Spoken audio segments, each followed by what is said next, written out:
So if you bought one of these fancy microwaves with the extend vent, LG makes them, and now you're having some difficulties with this thing latching, there's a latch on the inside here. It's not that hard to replace. What you're gonna do is you're gonna take out these outside screws. You don't need to take out these inside screws to get this entire thing off, but just pull out these on both sides. Now after you take the screws out on each side, this whole thing is gonna drop down. And that back part is on or attached to a lip, so it's holding it up. So what you need to do is just lift up that back part. And then you're gonna need to disconnect this wire right here. It's just a little clip. And this right here in the middle is where this is supposed to latch.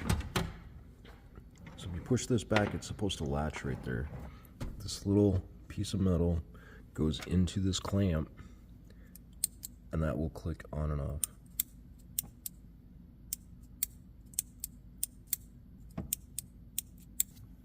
On the old one here, you can see the spring fell off. When we took this off, the spring was just laying here. And this was just hanging out. So the spring goes down inside on that little nipple.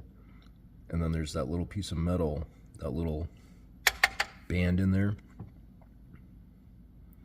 That little piece of metal in there is supposed to grab onto the bottom, but it won't hold anymore because this little piece of plastic broke out. So now this won't hold anymore. So we're just gonna put the new latch in here like that. Make sure it clips in, sits flush.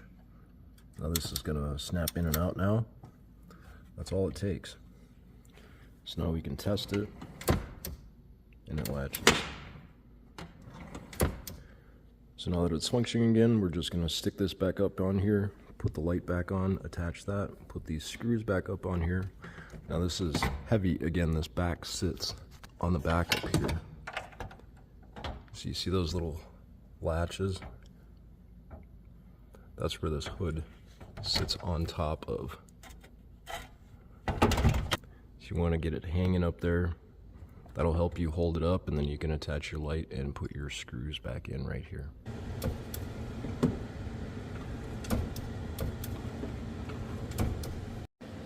That's all you need.